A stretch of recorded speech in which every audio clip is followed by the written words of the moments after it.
लोकसभा का चुनाव अब दहलीज पर है, पर झारखंड में लेफ्ट पार्टियों में अभी तक कोई वैसा निर्णय नहीं हो पाया है कि कौन सी सीट उनको मिलेगी और कहां से कौन उम्मीदवार होंगे। हमारे साथ विनोद सिंह जी हैं।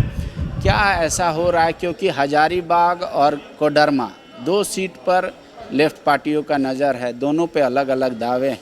गठबंधन में कहा जा रहा है कि एक सीट के हकदार हैं आप लोग। अब अभी जो बात हो रही है, अभी जब तक कोई बात नहीं है, लेकिन सबसे ज़्यादा ज़रूरी है कि अभी के समय में जो दौर है, जो लोग इस तरीके से भारतीय जनता पार्टी के खिलाफ हैं, जो लोग इस लोकतांत्रिक प्रक्रिया बढ़ाना चाहते हैं, वो मिल कर के लड़ें।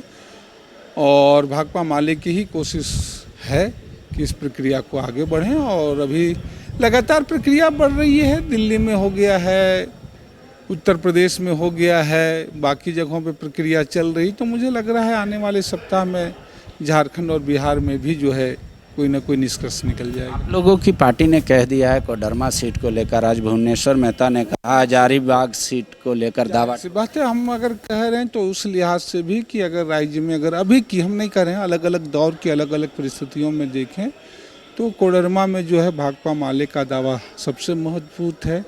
अकेले भी लड़ते थे तब भी, जब हम व्यक्तिगत रूप से भी लड़ते थे, बिना कोई गठबंधन के लड़ते रहते थे, तो हमारी एक पहचान रही है चुनावों से लेकर के संघर्षों में। और उस नाते जो है कोडरमा जो है भाकपा माले का जो है वो इम्पोर्टेंट, इसलिए भाकपा माले। मेहता जी कह रहे हैं कि अगर एक सीट मिले तो हजारीबाग मिले, 2 बार हम सांसद रह चुके हैं वहाँ। जी बता पाएंगे, ज़्यादा बेहतर लोग हैं, स्थितियाँ हैं, सारे लोग दें, उस पर कोई मैं टिप्पणी नहीं करना चाहूँगा। आखिरी सवाल, क्या आप इंडिया अलायंस से आप लोग मांग करेंगे कि 2 सीट इस बार लेफ्ट को मिल जाए, क्योंकि हम दोनों जगह मुझे लग रहा है कई जगह हैं, हमने कहा कि 2 या 3 ने तो बेहतर होता, उस पर नहीं, वहाँ नहीं करते हुए धनबाद है, धनबाद से भी जो है बेहतर कैंडिडेट हो सकते हैं। तो इसलिए मुझे लगा कि जो भी है आज के समय की जो स्थितियां हैं, आज में उन सीटों पे जो राजनीतिक परिस्थितियां हैं, जो पार्टियां कवर हैं, उस अनुसार से अगर डिसीजन लिया जाएगा तो निश्चित रूप से बेहतर परिणाम होंगे। तो आपको लगता है कि जैसे आपने धनबाद सीट का जिक्र किया, वहाँ एमसीसी भी है, इसलिए तो हमने कहा कि लगातार कई ट्रेडिशनल सीटें रही हैं, अलग अलग तरीके से रहे हैं और सबका निश्चित रूप से अलग अलग। तो लेकिन आज के संदर्भों में स्थितियां बदलते रहते हैं पल पल। अभी आप देख रहे थे, कल कांग्रेस के सांसद वहां से थे, अभी वहां से कोई और चीज़ें हुई। तो मुझे लग रहा है कि जब चुनाव आज हो रहे हैं तो आज की जो राजनीतिक परिस्थितियां हैं उस पर एक निर्णय लिया जाना चाहिए।